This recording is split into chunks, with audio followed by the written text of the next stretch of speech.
Everyone, I want to say thank you guys so much for coming. I also want to say if anyone has any questions, do let me know. I'm going to try and make the chat box appear just in case you guys have any questions. If not, feel free to interrupt me and ask me your questions.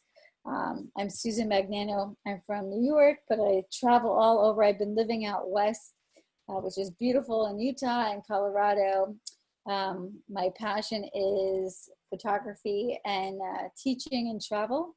I started doing photojournalism back in the day, but I worked my way into doing weddings and events, and teaching and traveling is now what I do with my life. So I do a bunch of photography workshops.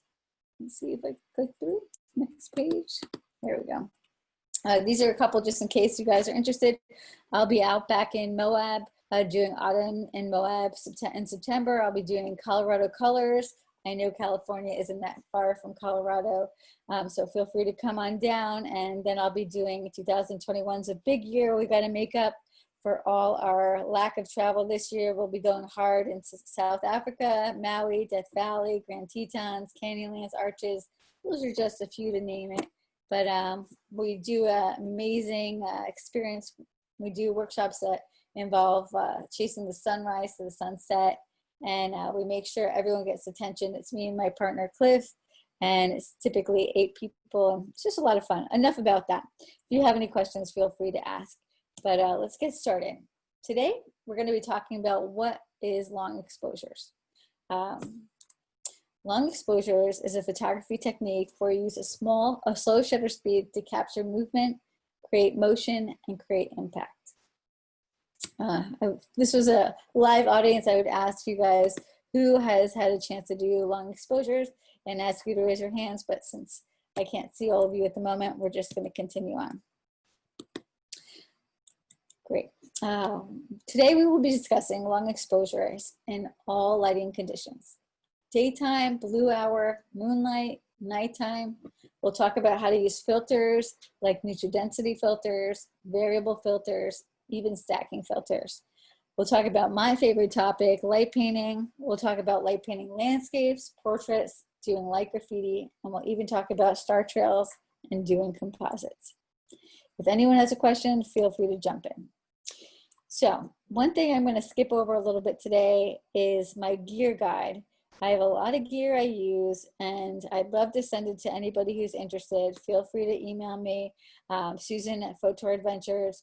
I give some tips on doing long exposures and the gear guide. So in that, I give you links to where to buy the gear. It's really helpful. So feel free to email me. And also, I want to keep track of all your long exposure adventures. So feel free to email me. Briefly, this is just the rough gear I use. I'm a Canon shooter. I shoot with a 5D Mark IV. I use a Manfrotto tripod. I normally shoot with a 16-35 2.8 lens. One important item that I use when I'm doing long exposure photography is a wireless shutterbug. But what that's doing is create an intervalometer so you can do long exposures, and also it's a remote trigger. So we're going to get into that a little bit, but a couple things. If you have a newer camera, a lot of cameras have an app that you can trigger your camera with. So instead of investing in one of these intervalometers, you could use the app. Just make sure your phone is charged. Another benefit of using the app is typically you're able to see the pictures live on your screen and make adjustments through the app, which is something that intervalometer, like this Velo Shutterbug, doesn't do. So if you have a camera that's pretty new, check out the app because it might save you some money and you might be able to use it as a remote trigger or an intervalometer.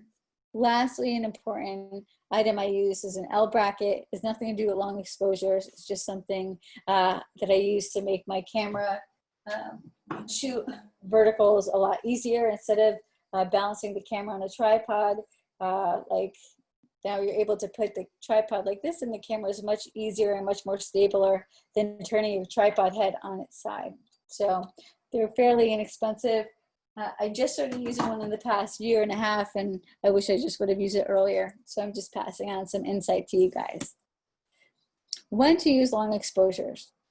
Well, whenever they're moving elements, clouds, water, cars, people. Okay, here's a challenge for me.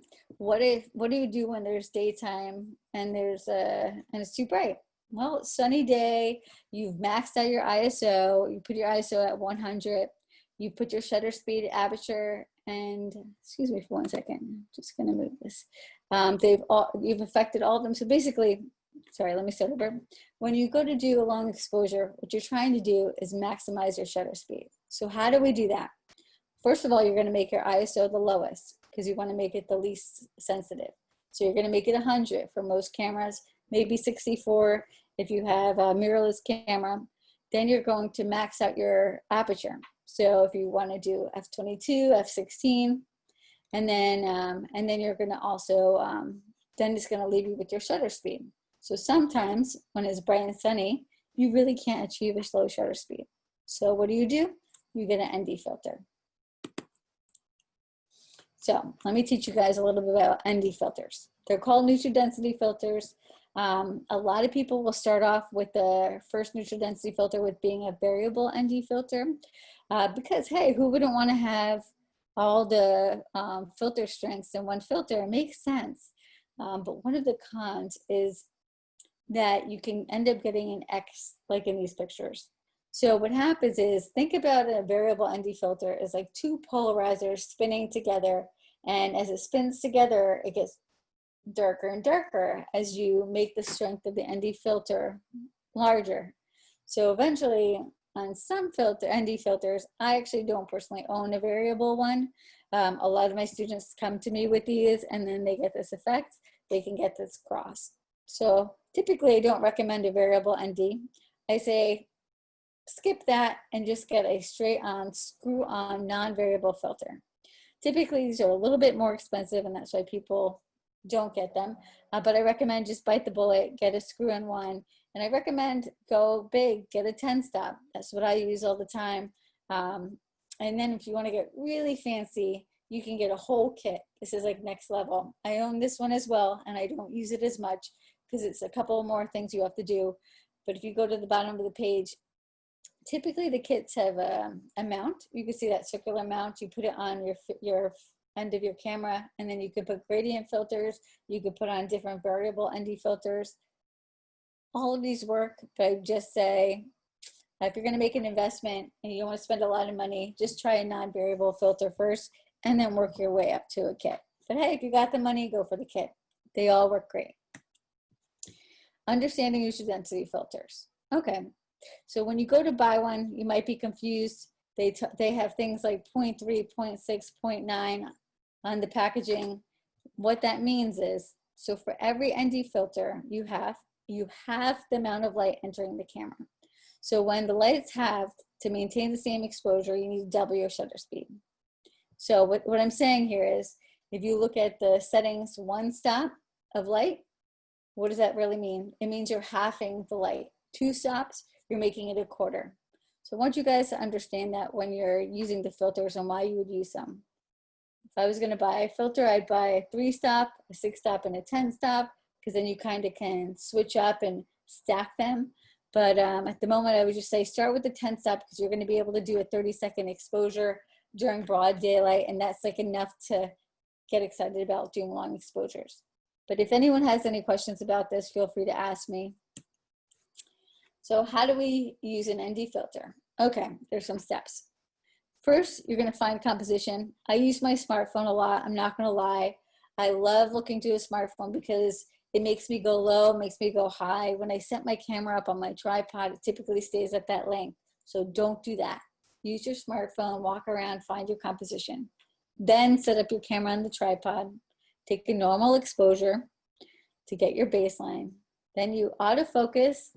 I typically autofocus 3/4 of the way in. Then you set your camera to manual focus, because once you put an ND filter on, it's going to lock it. It's going to actually not going to be able to find focus. So put it in manual focus so you lock it in place. Then I use an app like ND Timer or PhotoPills. They have an exposure feature on PhotoPills to find the proper exposure. I adjust my new settings. I cover my viewfinder because, actually the eyepiece, not the viewfinder, because you don't want to let light in the eyepiece. and then I use a 2-second delay, and then bam, we're ready to go. This is PhotoPill's exposure calculator, just in case you guys wanted to see. You can see the top line, the exposure calculator. This is it on the right. The original settings was F11. Let's see if I can move. I have the group chat blocking my view, and I don't know how to move it. Yeah, let's see. But you can see the top line represents the base exposure, and then the bottom line is what I kept the exposure at, but I added the 10-stop filter, and it's saying that the correct shutter speed would be 8 seconds. If you're good at math, you can just count back the amount of steps if you're using a 10-stop filter, but I am not. I don't like math, so I like to cheat and use this exposure calculator for when I have to do this. Or yeah, or the ND exposure app. Okay, so we already went through this. I have one big warning for you guys. Long exposure photography is highly addictive. I don't know what it is about it. It's because you can always get different settings. You can always change your settings, and you can always get different results. So warning, warning, warning. Prepare yourself. You're about to get addicted. All right, guys. So here comes the fun stuff. We're going to analyze some pictures. I'm going to tell you what I did. Here's a basic shot in Acadia National Park. No filter here, no long exposure, 1/200th of a second. You know, it looked okay, but it was pretty boring. So I thought to myself, what could I do to make this more exciting? So I put on my 10-stop. I shot a 10-second exposure, and already you can see it's more interesting. You can see the movement of the water, and it creates more atmosphere. The fog looks more blurred in. It just becomes more art than this static picture that looks like you took it with your iPhone. Now it's more interesting. Another thing to note is that some filters can cause color distortion. So that's why I always shoot in RAW. This ND filter I use is a B&W filter. I love it a lot. It does create it to be a little bit warmer, and I actually like that. So just FYI. Here's a shot. When I got my 10-stop filter, I did everything at 30 seconds. So you'll notice that a bunch of these shots are 30 seconds because I like to see the maximum amount of blur that I can during the day. So this one is a 10-stop filter. I did it for 30 seconds, and you can see the motion of the water. I think it creates drama. And this is in Iceland. Another shot. This was not with the filter. It was a dreary day, again in Acadia. I thought it was interesting. I was able to capture some motion blur without a filter, 3.2 seconds. I thought it was interesting enough. I liked it. I said, okay, I got a good shot. What can I do next? I put on the filter, and I want to just show you guys, you know, sometimes I love it, sometimes I don't. A couple things happened here. The water became more creamy. It lost a little bit of texture. The trees became blurry.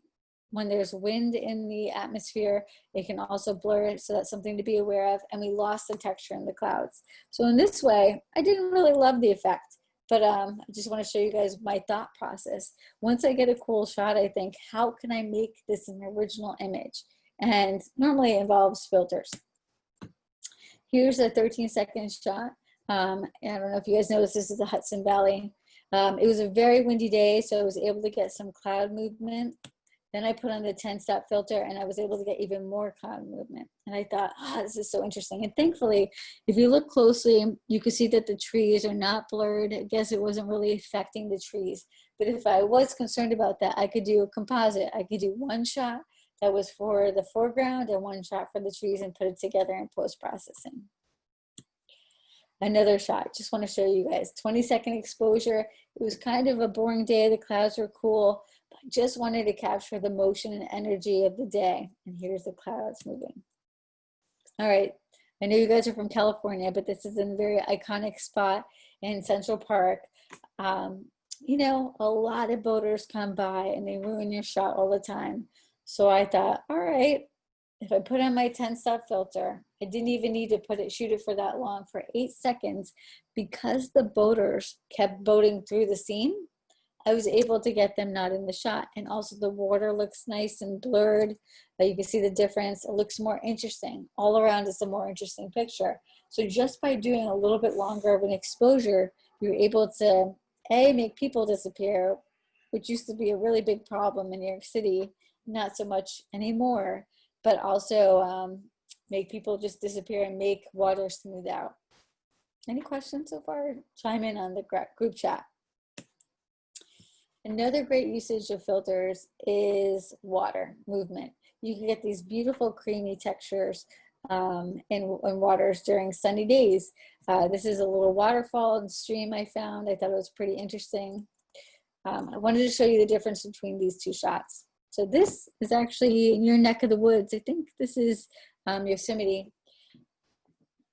The water was moving so fast that I really didn't even need a fast shutter speed, a really slow shutter speed to get any movement. I did actually a huge amount of tests, and like even 20 seconds and 10 seconds, and the water always looked pretty good. And even at 0.5 seconds, I was able to get this blur, but I did need the 10-step filter to achieve that.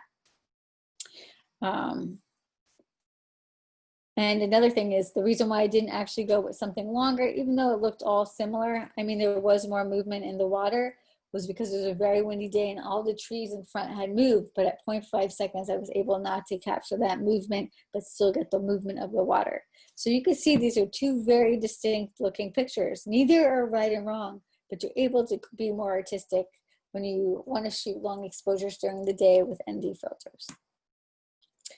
My favorite thing is pylons or things that don't move with things that do move. So when you're shooting a long exposure, yeah, this picture would have been okay if there was nothing in the water, but actually would have been quite boring. So you need to find something static in the midst of things that are moving. So the clouds are moving pretty fast. So we got the cloud blur, and then the water was moving and we were able to get the water blur next to these pylons. So always look for something static in the midst of something moving to really capture the movement. This is a beautiful day. This is also Central Park at the reservoir. Amazing sunset. Normal picture, nothing too crazy. There's no filter here. It was kind of a low light sunset. Then it got like, this is just amazing how the sky kept changing. I did a 30-second exposure because it got so dark without a filter. And then I thought, well, that was really cool. What would happen if I put on my filter? And bam, I was able to do a 2-minute exposure and it looks like this. It's crazy looking, don't get me wrong, but it's unique. If I would have had a 6-stop filter at the time, I probably would have used that because I didn't need it for as long. As you can see with a 10-step filter, I had to boost the ISO up to 250 to get a proper exposure. Because I didn't want it to be as long as I did a bunch, and if I did it for too long, the clouds just looked too blurred. It lost its energy. So the coolest thing about doing long exposure photography is it's all experimental. If you don't like it, try it again. This was a cool shot I took. I found this tree, again, a static subject amongst something moving. So I took a bunch of different varieties, a 30-second shot, a 10-second shot, and then I ended up with this 3-minute shot. And you say, how did you get a 3-minute shot? It's because I put together my 10-stop filter and my 6-stop filter to make a 16-stop filter. And that's how I was able to achieve this. Also, I tried it at 30 seconds and the clouds just were not moving.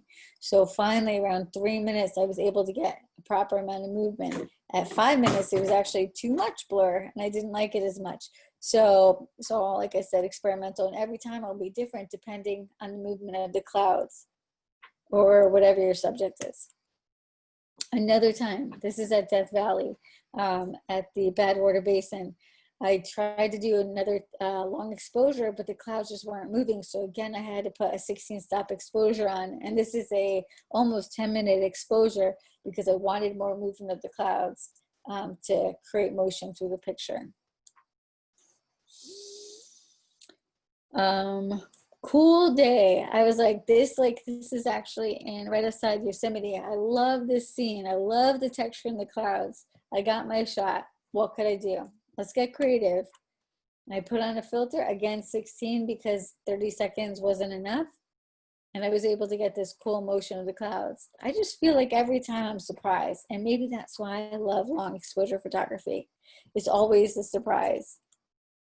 All right, guys, let's put away the filters. You don't have your filters yet. Let's just talk about low light. You can, guys could go out and do this tomorrow morning before the sun rises. This is someplace maybe some of you guys might know. It's Shark's Fin Cove. This is no filter. It was right after sunset. The fog is rolling in, as everyone warned me about. I just put the camera on the tripod and I tried a bunch of different seconds. Like, let me try 0.5, let me try 1 second, let me try 10 seconds. And this is the one that was the perfect timing for this specific wave. You know, shooting the ocean is also a challenge because the waves come in and out. You never really know what you're going to get. So it's really fun and a nice challenge. So yeah, this is only 1 second on a tripod. This is in an overcast day. I was able to capture a waterfall at 1/13 of a second with motion.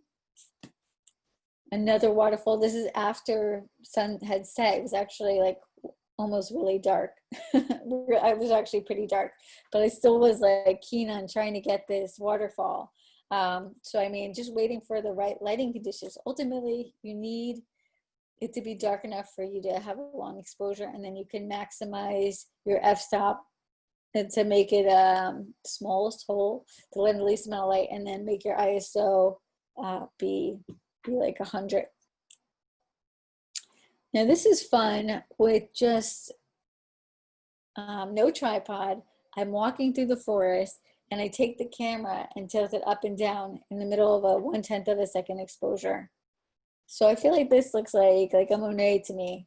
This is how you can get creative with just doing some fun handheld camera blur. Here's another example.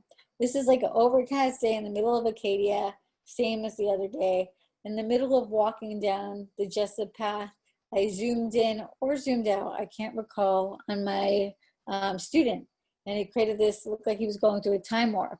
These are things you can do at any time. Just make sure it's dark enough, like we're in the forest, to do these. Like 1/10 of a second is really not that long. Some of you guys might recognize this as Grand Central Station. There's a balcony there, and I was able to zoom in or zoom out in the middle of a 6-second exposure, and you're able to create interesting things. So when you guys go to these really iconic places, think about how can I do something completely unique.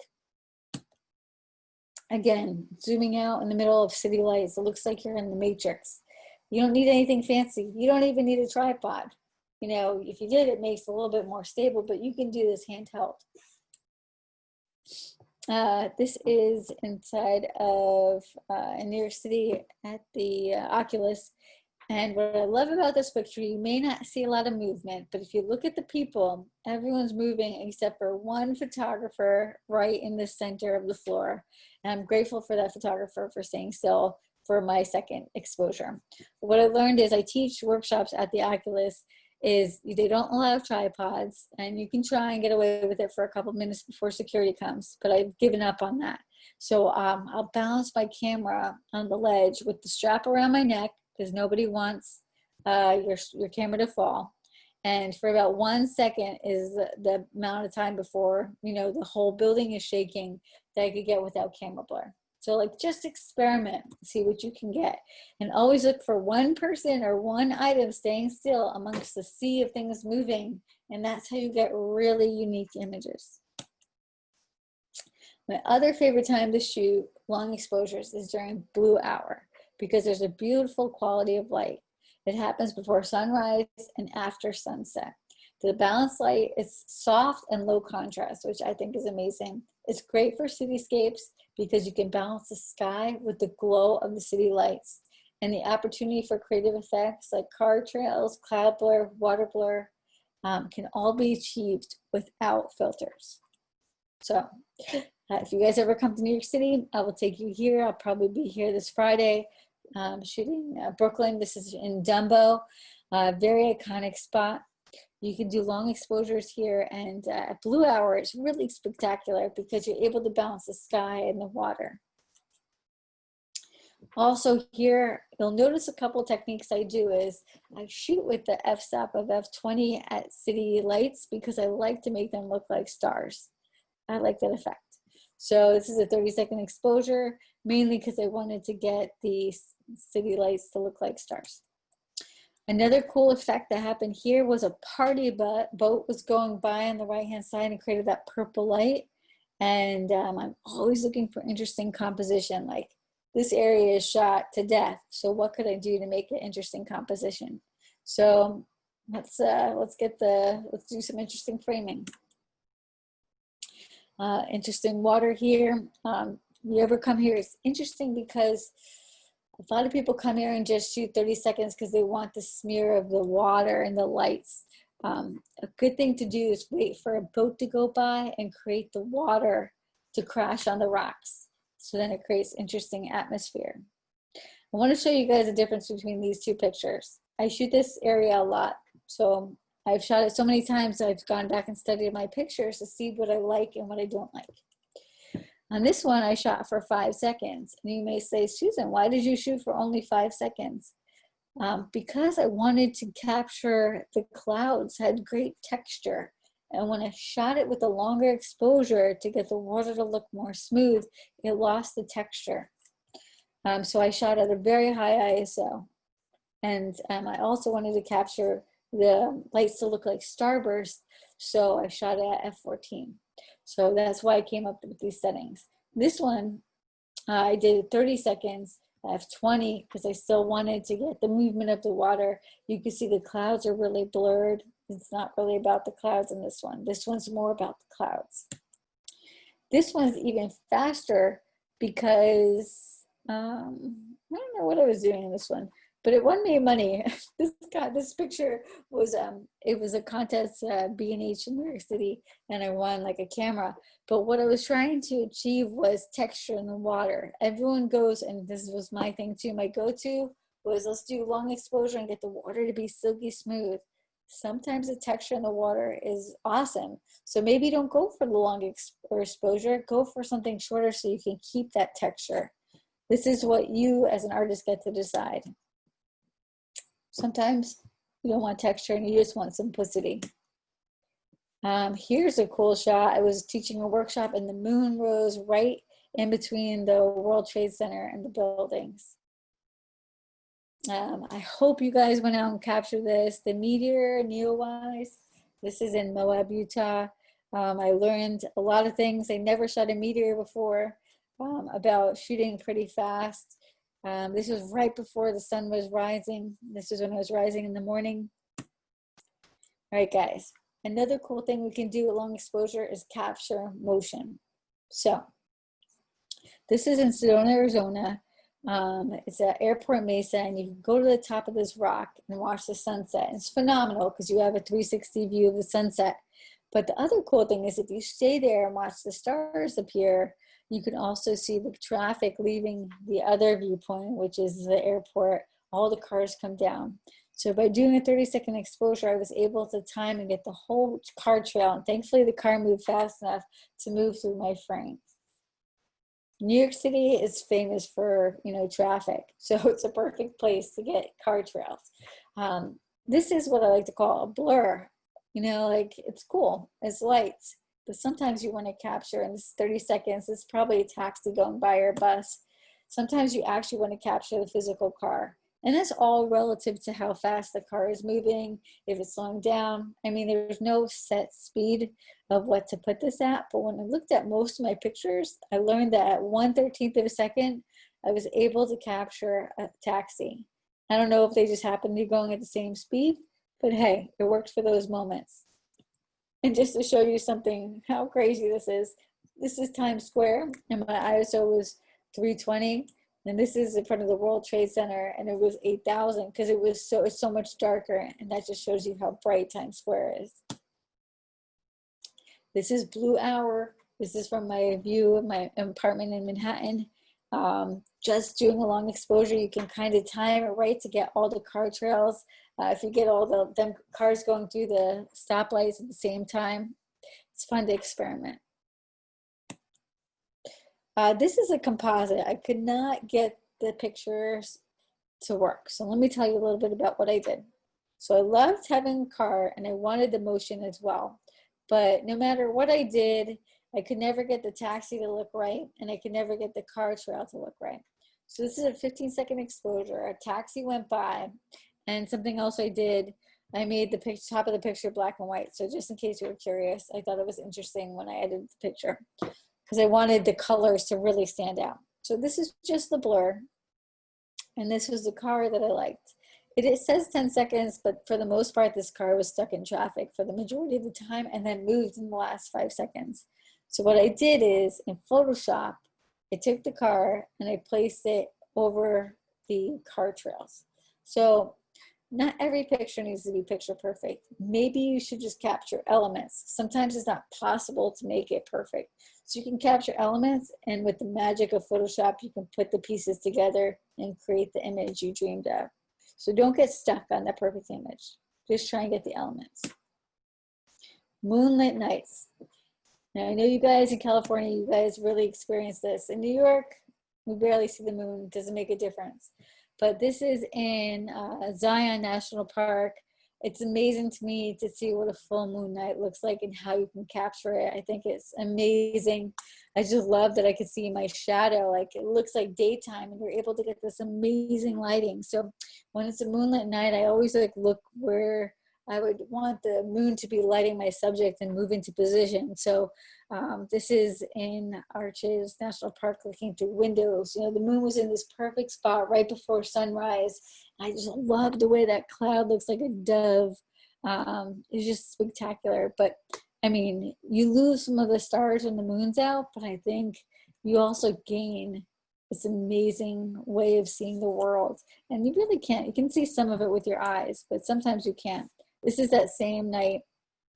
You can see the moon. I just wanted to show you the different composition. That's the moon, not the sun, right before the sun's about to rise. It was just spectacular.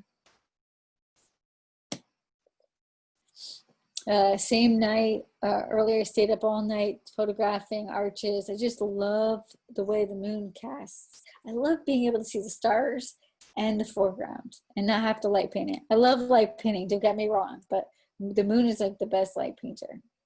Here's an amazing night in Sedona, Arizona, where I was just trying to photograph the stars. I was pretty bummed out because it was like cloudy, and then all of a sudden the moon rose and it was like I was on a different planet. If you're gonna have a full moon, don't bother photographing the stars. Wait for some clouds and then it becomes epic. That's like my favorite formula. Moon plus stars plus clouds. Incredible. Another full moon. I don't know if they're full moon, but you know, moonlit night. Another moonlit night. The way you can tell this picture is moonlit because you can actually see the elements in the car besides the truck. I did light paint the truck. I do want to show that because the truck looked drabby. It needed a pop. So I'll get into light painting in the next segment. But you can see that I tried to take this picture without the moon. And I should have came at blue hour because once it gets dark, you can't see anything, obviously. And then sometimes it's actually nice not to have the moon. Moonless nights are amazing for shooting the Milky Way. This is in Hawaii. Some of the best stars I've ever seen are in Hawaii. I'll be doing a workshop there next year. This is in Chromatic Basin or something like that. Can't think of the name right now. Chromatic Basin, something like that. It's right near not Zion, but Bryce. Amazing place. Just happened to catch a comet or a meteor coming through the frame. I was doing a time lapse and I saw this with my eyes and I lost my mind and I had to stop my time lapse to see if I caught it, and I did. I was so happy. But I guess it was a very special star to catch, shooting star. All right, guys, now we're going to talk about my favorite subject, light painting. Before I move on, does anyone have any questions? I know I'm moving pretty fast. All right, let me know. Light painting. Couple things. Ambient light versus your light source. So we got to expose for the ambient light. Your angle of light for your light source. We're going to talk about that. Think about portraiture lighting. You know, I want you to have that in mind. Your quality of light, hard light versus soft light. Again, think about portraiture light when it comes to, do you want hard shadows or soft shadows? Constant light versus strobe lights. We're going to talk about the difference between all of those elements. All right, this scene is cool. I thought it was a cool shot. Milky Way was rising behind Balance Rock in Moab. But then something kept happening. Cars kept going by. So I just had to sort of succumb to getting this balanced rock lit up by cars. And I had to wait for it to be the perfect amount of lighting. That was something I couldn't control. If I had it my way, it would have been more side lit, regardless. But what I did like was the foreground. You see this tree? And you'll notice one thing is, you'll see that you're looking into the shadow of the tree, and I kind of side lit and backlit the tree. So that's something I typically always do when I'm light painting. I always go from the side, and going from the back is equally as interesting, because you're always going to want to look into the shadowy side of your subject. That makes it way more interesting. If I just stood behind my camera and lit it like that rock is lit, it's not as interesting. Let's be real. All right, here's a cool TP. All the light here is ambient light. There's a street light. There's lights lighting the trees. I really couldn't do anything about it, but I kind of wanted to show you guys what I do. You take a basic picture. All right, this is fine. Now I'm going to think about, how do I want to add light to this picture? First I want to do is I want to light it from inside. It's a teepee, for goodness sake. Of course you want to light it from inside. So I took my cell phone. You don't even need any fancy lights, guys, and put it on flashlight mode and put it inside the teepee. Already improved. I liked it. I could have stopped there. Then we lit it from the front. Honestly, I like it better just lit from inside. It gives it more texture. But I want to show you guys like the idea. And then we light painted it. This is using also a headlamp. I know it's kind of goofy, but I just want to show you guys like the process. First you get a picture of the ambient, and then you add your light sources. Again, here, now we're going to talk about angle of light. This is in Death Valley. And my partner, Chris Nicholson, was lighting it from the side, basically real low. He had a Luxley Viola, which is actually this light right here. I was using it to light me up, but it just died. It's an amazing light source. You can change the color temperature of the light, but he was kind of lighting it right from like 90 degrees to the side and really low. And the reason for that is because then you get the texture of the sand, which is super important when you're shooting sand or anything. Exactly, you want to get the texture. Here it is, the Luxley Viola. It's cool because it changes colors, and it can go down to 1% brightness, which you say, why would I want it to be at 1% brightness? Because then you can use it for time lapses and light up a source for a very long time. We'll get into that, don't worry. This is a cool truck I found in the desert in Death Valley. The way we light painted it, I wanted you guys to think about the angle of light. We were off to the left-hand side, like about 45 degrees, and we made the light warm, so it would be the opposite of the blue sky. When we kind of took the light source and moved it like this a little bit, sometimes you do a little panning, sometimes you turn it on and off. The reason why we use a video light here is because the subject's not moving. So I use video lights for subjects that don't move, like landscapes and nature. I typically use strobes when I'm shooting people. We'll get into that. Another picture I used the Luxley Viola for. I put the Luxley Viola all the way to the right, basically as far as I could. I was pretty limited because I'm on a mountain, you know? So I put it like, again, 45 degrees away from me. And then I wanted to get shadows in my shot. And I used it again, the Luxley Viola. I put it really low and I did a time lapse. You'll see that at the end, but it's very cool.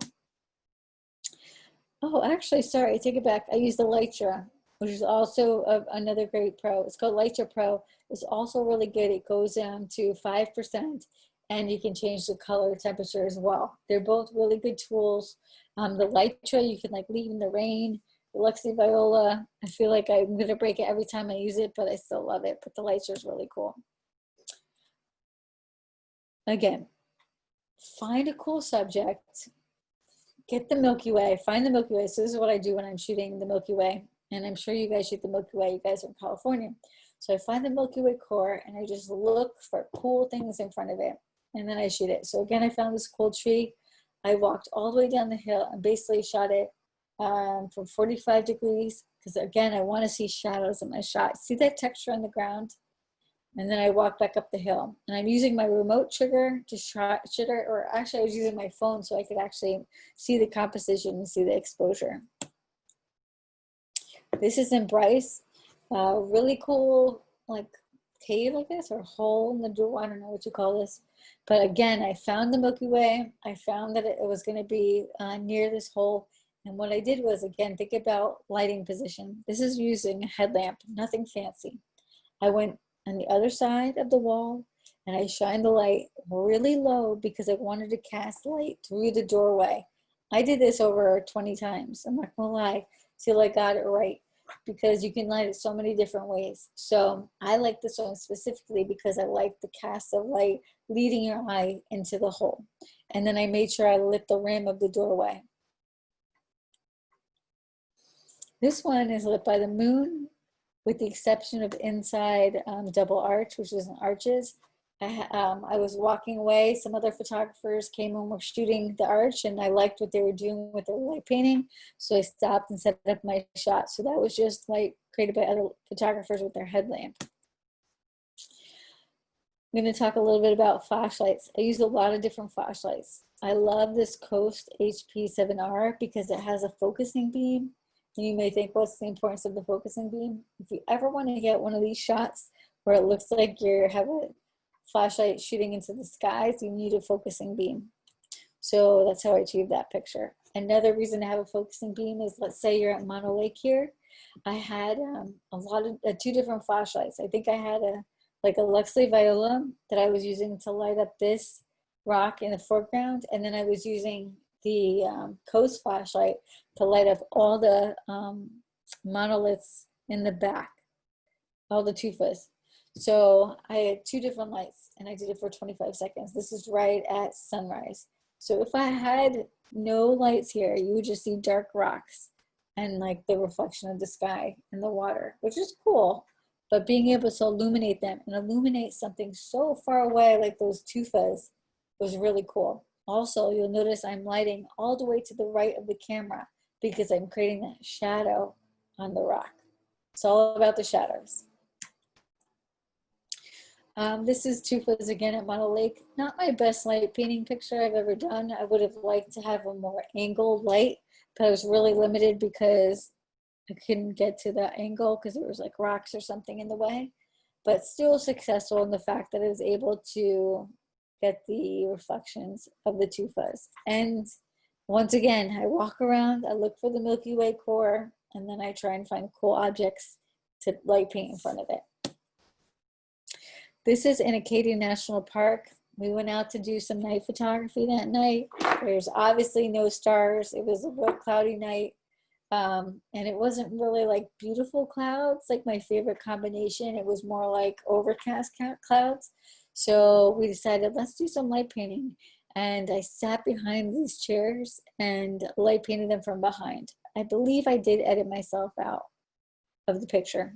At some point, my head was like behind it, but it was an easy edit. Another cool shot, this is in Death Valley. Again, finding the Milky Way. My basic settings when I shoot the Milky Way are probably 30 seconds, 2.8, or 20 seconds, 2.8 at 6400 or 3200. It's my go-to depending on how dark it is. And I found this cool train.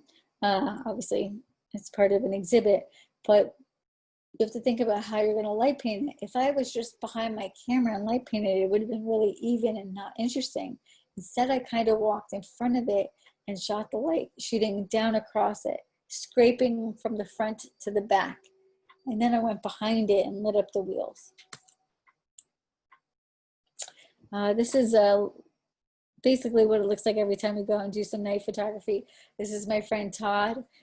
We had him put on his headlamp. He became our model for the night because, I mean, it's really fun to shoot your friends and capture the fun that you're having. And he was really awesome because he was able to stay still for so long. If this was me, I would not have been able to do it. But again, we backlit him. You can see we didn't want it to be front light because it'd be boring. We backlit him very quickly. The technique was I counted every time I used a video light. Typically I use a flash, but I didn't have one with me. So you use a video light and you count it. A special technique so you can do it over and over again and achieve the same technique. Count for 10 seconds, count it out. So then if you need to redo it, you know exactly the same amount of time. With the flash, like one of these, I use these types of flash with speed lights, and then I power it up in manual, up and down, so I can always control the amount of power, and then I hit the test mode, and that's how I use this typically for people. So put it in manual mode, and then hit the test mode, and I fire it every time. It's the same amount of power based on the power mode that you put it on. This way I had a video light, and I was counting it down, so every second I would count, just to make sure I can achieve the same look. This is what I like to call a trifecta. I got the Milky Way, I got Mars, I got the moon rising, and I got this cool bonsai tree. In retrospect, I've changed my lighting techniques. This is one of my earlier ones. I would have definitely gone to the side a little bit more.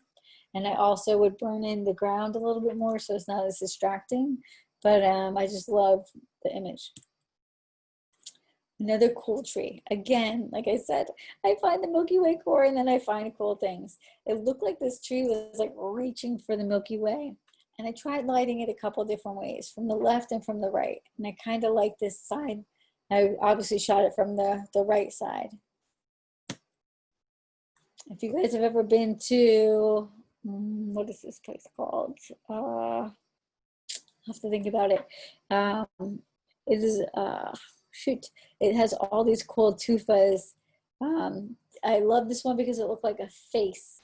And I was like, how would I light a face? I would light it from the side. So just give you ideas about lighting direction and creating shadows on your subjects. New York City, I'm always looking for potholes that say NYC. I waited for this taxi to come by. I was basically laying in the road. A lot of people honked at me, but I was able to get New York City, the Freedom Tower, and I was lighting this with my iPhone light. This is the interesting place. Trona Pinnacle is one of my favorite places. At this time, I was going to go shoot the stars, but the stars weren't out yet, and also it was cloudy. So what I thought was interesting is I took a video light with me. Yes, Renee, I was lying on the ground. And thank you, Cliff. Renee always sees me laying in the ground. She comes on a lot of photo adventures with me. So in this picture is a 2-minute exposure. And the way I achieved this was I put it in bulb mode. And I triggered it. And I ran. You can see my little footprints. And this is running in the complete dark.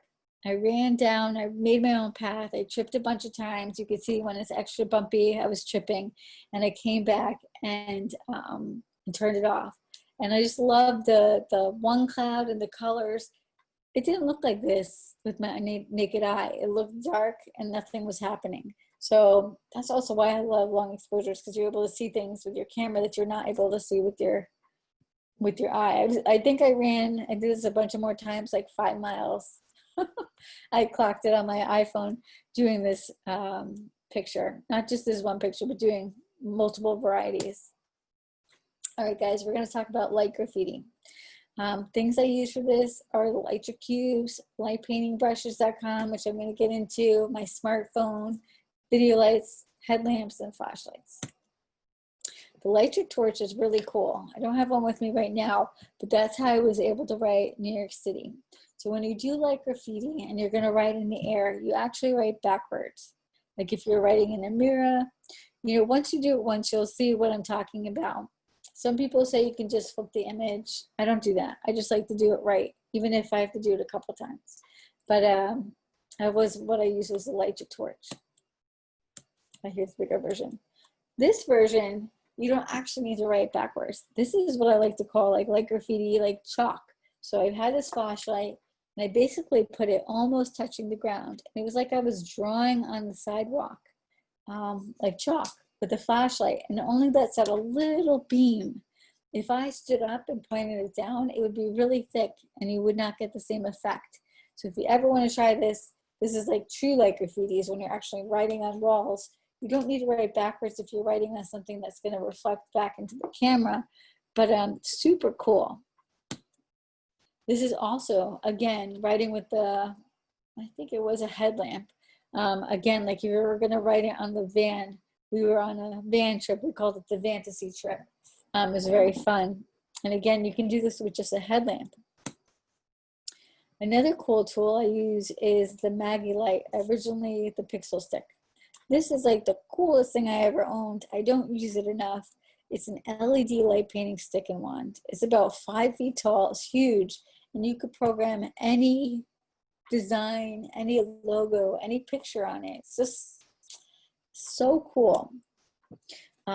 This is some of the features that it comes with. This is like a cool pattern. It's actually just like you download from Pixel Stick or Maggie Light and you can do it. And this is me just basically walking around the woods with the Pixel Stick vertically, and it's just creating this cool pattern. I mean, I just love this tool so much. I just haven't found out enough ways to use it yet. Here's another example. I'm actually spinning it and creating this effect, another pattern, and walking down. And what I love using this effect with is when there's reflections and waters. So I look for water to create these reflections. This is another type of long exposure. It's called Get the Heck Out of the Road, a car is coming. But what made this work was I was pointing it at the Little Italy sign, watching traffic go by, and I had left it for the majority of the picture on the Little Italy sign. And then in the last like couple seconds, a car came and I had to get out of the way, and I shook the camera a bunch. So guys, you don't even need to have lights. You just need to point your camera at lights and shake the camera around, and you can get interesting images. All right, we're going to talk about light painting portraits. To use speed lights and gels, faster shutter speeds because of ambient light, brighter flashes if you're shooting in the city, and note that humans do not stay still. They don't. And constant light versus strobe lights. All right, let's jump in. This is my basic setup. Anyone can buy this. This is a flashlight I have in front of me. It's a Nikkor flashlight. And I got this tube from the hardware store. I'll have this all on that gear, guys, so message me. This tube costs like $2. This flashlight cost me like $60, I'm not gonna lie, because it's 1,000 lumen. And if you're gonna shoot in the city, you need to have like a super bright flashlight or else you won't see the effect. But 1,000 lumen works pretty well. And then a Canon speed light. So this is kind of like my basic setup. You guys can go to the hardware store, pick up a flashlight and try it right away. If you do go with this lamp guard, that's what this is. You get it, the T12 is the size. If you do go with this, make sure you get a flashlight with a pen clip on it. That's also why this one's a little bit more expensive. Not that the pen clip costs $60, but I wanted to get one specifically with this so it actually sits in the tube. And then you don't actually have to tape it in, because that becomes really annoying to tape in your flashlight and then it won't move through. Another secret is tape the end or else you'll be spilling out light wherever you point it. So tape the end, and then also I taped one side so then light wasn't spilling on me either. So secrets. This is a technique I learned from Eric Perry. If you're not following him, he's incredible.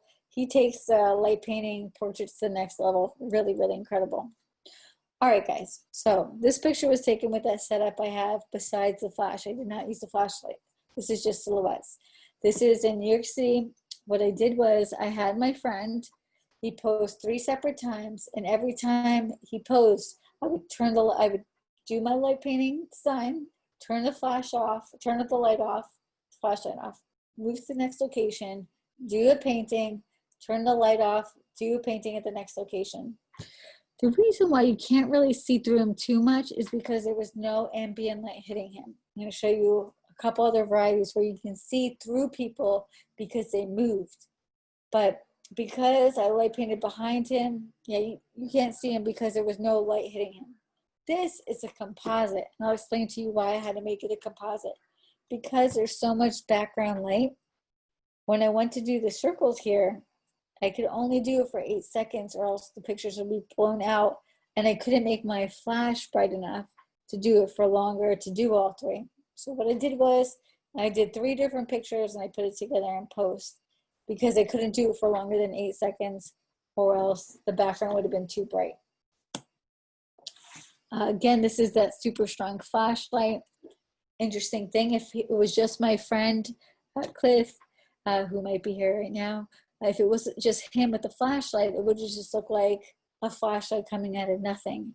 in order to make this picture successful, we needed another light, which I think we had the Luxley Viola or the Lytra pointing forward to create a silhouette. So think about that. If not, if he wasn't like that, it would just be the flashlight pointing up. So he needed to actually create a shadow for himself. These are 2 light tubes. One's purple. Oh, you can put gels in these, which is really fun. I bought a couple gels running around my friend. You'll notice a couple things. I did it a little bit too long. There was a little bit too much ambient light, and my friend doesn't like to stand still. So you can see her hand ghosted a little bit. So it's something to be aware of. If your friend is ghosting too much, it's because she wasn't static enough during the exposure, and you might need to make your shutter quicker or move faster. This is in New York City at Gantry Park. And one thing I'll ever teach you guys, if you want to do this type of photography, use dancers. They actually stay still. They're amazing. They're the few people that can actually stay still. So this is a 5-second exposure. And the reason why we had to do 5-second exposure is because there's so much ambient light that if they moved, if we did it for like 10 seconds, there's a higher chance that they're going to move during that 10 seconds and we'll get blur. So now that we're in the city doing light painting portraits, you'll notice that the exposures are much quicker because of ambient light. Especially here, there's tons of ambient light. These bridges are shooting off all that light. In order to get a proper exposure and not to get movement with the model, 2 seconds, guys, super fast. And here's a place where there's actually no light, only light sources we created. I wanted to show you guys how you don't even need a cool light wand. This is just a speed light. And what I did was I didn't even need a light stand. I didn't need an assistant. All I did was I hit the shutter button and I ran around the model like a crazy person, because that's typically what I look like. And I ran to the left and I photographed her with the flash. I strobed her with the flash. Then I went right behind her and strobed her again. And I was actually I like the light peeking around her corner. It was an happy accident. But like you don't need to have light stands everywhere when you're doing long exposure photography. As long as your camera is on a tripod, you can be the light stand and fire multiple times at different locations. You'll notice I get into that. So I kind of was sick of carrying around a 5-foot tube with me everywhere I went. So I invested in lightpaintingbrushes.com, and they have this cool light wand that folds up, and it makes it so much easier to travel with. And then this fits way better in my bag, and it comes with these great adapters that you can fit any flashlight in. So now I don't need to get a flashlight with a ring. I think this like runs about $125 for a kit or something like that. If you use this code, you get a discount. I'm one of their ambassadors, and I really believe in their product. I mean, they do so many cool things. You have all these colors that you can make the wand all different colors, so you don't even need to buy different color wands and gels. And this is like a fiber optic tool, which you can make things look like fire. I mean, it's a great starter kit. And then you don't have to walk around looking like a ninja, which actually I didn't mind looking like a ninja. But everything folds up in your luggage if you want to travel with this everywhere you go. So check them out. I was able to do shots like this. So now we're getting into, not only are we doing light painting, but now we're strobing the model and freezing them. Again, when I said I'm strobing them, I'm using a speed light, and I put it in manual mode. And then I hit the power up and down the flash. I'll probably start at 1/8 power. And then I hit the red test button, and it strobes and turns on, and you're able to fire it. And it's always a consistent flash. If you need to fire it twice, then you fire it twice or power it up or down. This is a contest I actually won a free camera from. This is a one-time shot. I had practiced a couple times with my friends, and I got this model to go to the roof. And I was so lucky. She was freezing. It was raining. She really didn't want to be there. And I was like, hey, do you mind? It's like for a contest, I could win a new camera. I won the Sony camera. It was so cool. And I had one take. Literally, she ran in the door as soon as the camera clicked. And what I did was I started with my light wand. I ran around her. I came around the side. And at the end, I strobed her from the left-hand side. You can even see there was a little motion in her hair because it blurred. But there was no ambient light. which helps when you're doing this, because if your model moves in the middle of the take, you'll capture that blur. This is an example of that. This parking lot was completely dark, so I actually lit those palm trees up with a flash, but my model moved his arm in the middle of the shot when I lit up the palm tree, and then put it back when I lit him up. So you can see what I mean when I say ghosting. So the way I achieved this photo was I had the pixel stick. I created this sideways motion to make it look like he was moving. I ran around him and lit up the palm trees, strobing it with a flash. And at the very last bit, I strobed him from the front. So that's how I achieved that one. This is a picture I took during a workshop in Manhattan. I had my roommate, Michaela, who also does light painting, help me because it was a lot of work. But I took a flashlight. I did the light graffiti on the bottom. So I took the flashlight, put it really close to the ground, and I did circles around her. Then we went around her and strobed her. So those lights, there's one light in the back. That top light is actually a street light. We didn't put that one in. But I went and strobed her, one from the left, one from the right, to create those lights that look like stadium lights. And then I strobed her from the right of the screen to create that, face fill. So this took like a couple of people. I wanted to show you guys what doesn't work. This, when I say ambient light, normally there's leaves on top of this trestle. I've taken lots of pictures in here, but all the leaves fell through. It was the middle of winter, and light from the street light was actually hitting her face. So you see how there's motion hitting her face?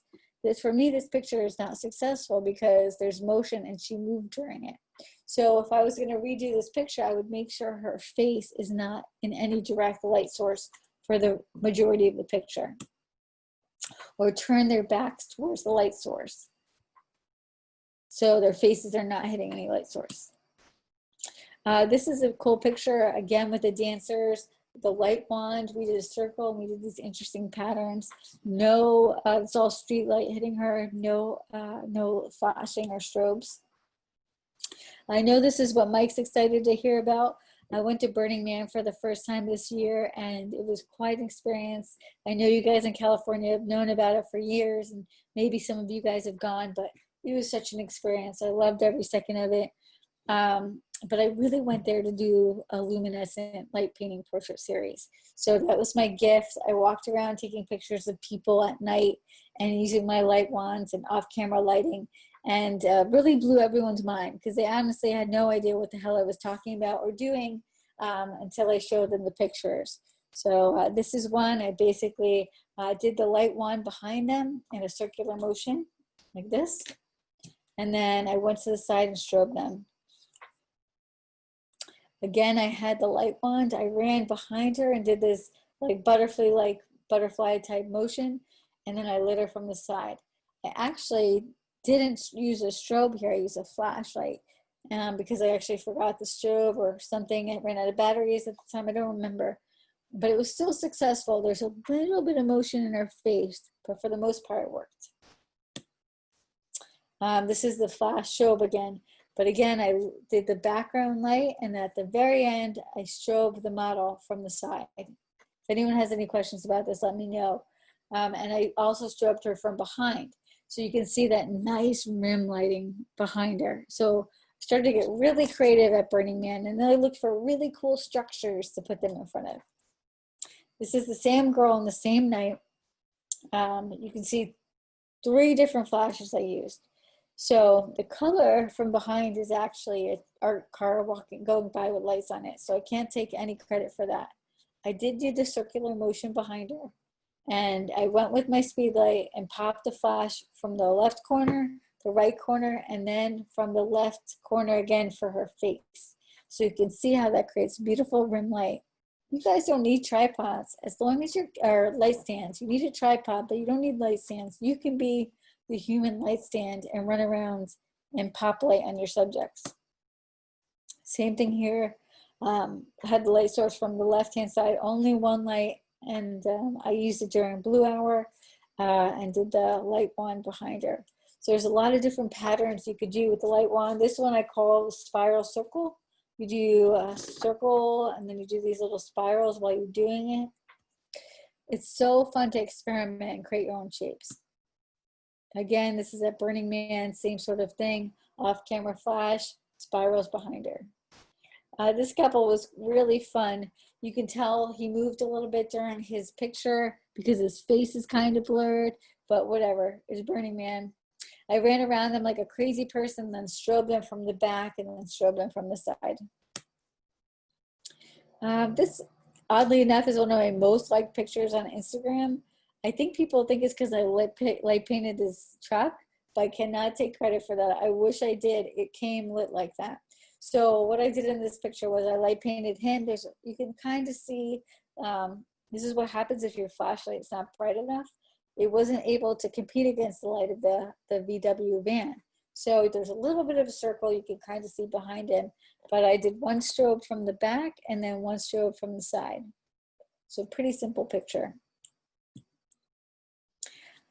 9/11 is coming up, and this is a picture. I met a fireman. He agreed to do this photo shoot. This is from New Jersey. What I wanted to do is create like an angelic feel for the photo, and I thought you could really do something interesting with light painting and long exposures. So I took my light tube, I ran around him with a circle, and then I came back and strobed him from the side. And the two lights behind him are actually just 9/11 lights. They put them off every year. Fire is so fun to do with portraits. So this is, if anyone has ever messed with this, I don't say do it now because there's so many fires, but don't do it if there's ever a drought. What it is a Brillo pad and a whisk, and you put the Brillo pad in the whisk, and then you tie a chain on the whisk, and then you light the Brillo pad on fire, and it becomes like a fire inside of a cage, but not until you spin it, because then it starts to spark. It's really cool. Do it and have a fire extinguisher nearby as well. But this is in the middle of Las Vegas in a mud area, so really we're pretty safe. One thing I learned about doing this was the longer the exposure is not great, because what happens is you'll just get more and more fire and it'll blow out. You kind of need to balance out the flash and the fire, but also you don't really need there to be so much fire. So maybe this is like 5 or 6 times of the dude spinning, but like 8 seconds worth. I had someone standing behind the model spinning the fire. But like 8 seconds worth is just enough time to maybe get another shot off before the whisk runs out of fire. So maybe you could get 3 shots off. So I recommend trying these settings. Composites. All right, guys, not everything can be done magically in camera. So this is a shot I took of star trails. And the way you achieve this is I did 30-second exposures at 2.8 at 3200 for 40 minutes. And I put it together in a software called Starry Nightscape, Starry Land, no, different one. I'll look it up and tell you guys at the end of this program. But Star Stacker, I think that's what it's called. Star Stack, thank you, Steve. I would get them all. There's so many Starry Landscape Stackers, it's too many stars, but Star Stack. And put it together. It's cool because you can make the stars look like comets. I love that effect. And I noticed that the North Star was over this waterfall. So I did 40 minutes of shooting single shots, put it together in post. And before I left, that's a different one, Cliff. Starry Landscape Stackers for a different type of, I'll talk about that afterwards. But then I light painted the waterfall. So I did that as my last shot. So then I did a composite. I put the starry sky and with the waterfall. Starry Landscape Stackers when you want to get rid of noise in your Milky Way shots.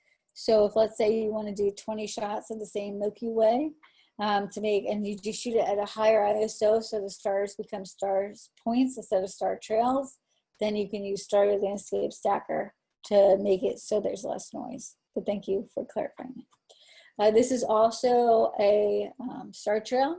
You'll notice there's a weird blur in the middle. That is because a cloud came through.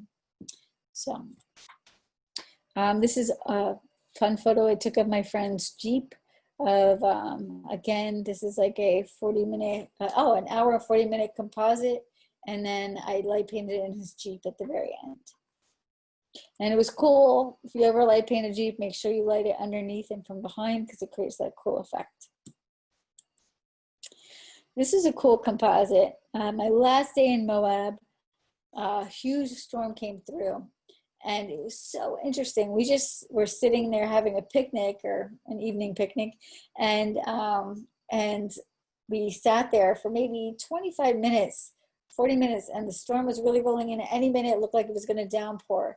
But we sat there despite the rain starting to trickle and shot this one rock. And I put all the pictures together, and I used a blending mode, light blending mode in Photoshop, and all these lightning bolts happened to be pointing at the rock. It was just crazy. So if you ever do any lightning storms and you notice that lightning is happening, and you have an interesting composition, make sure you keep that composition and then use Photoshop to blend in all the lightning bolts. And if you guys need help with that, I can explain that more in detail. I wanted to share with you guys another cool thing to do with your pictures. So this is a time lapse I created. I had the Lytra going the whole time at like 1%, lighting up the mountain, and this is probably taken over 3 hours of just the Milky Way core rising over this rock in Moab, and then into the sunrise. It was just so spectacular. So, I mean, this is like what you can achieve doing long exposures. If anyone has any questions, I'm happy to help. If you guys ever want to join me on an awesome adventure, I'll be out in Moab doing autumn fall photos, photographing the La Salle mountain range, and also the juxtaposition of the colors of the trees and the red rocks will be amazing in Moab. And then we'll be chasing the colors all through Colorado, from Telluride to Durango, all over, peaks at peak. So I also am going to be doing some online schooling. If you guys want to join me for that, feel free. I'll be having more information on my website. Check us out. Well, next year, 2020 is going to be huge. Maui, Death Valley, Grand Teton, South Africa. Join us. Here's my email. If you'd like to get the gear guide and tips on long exposure photography, feel free to email me. I'd love to see your pictures too. So if anyone goes on and does some long exposure photography, please send me what you guys shoot. I get inspired by seeing what you guys create as well. And follow me on Instagram, and I'll follow you back.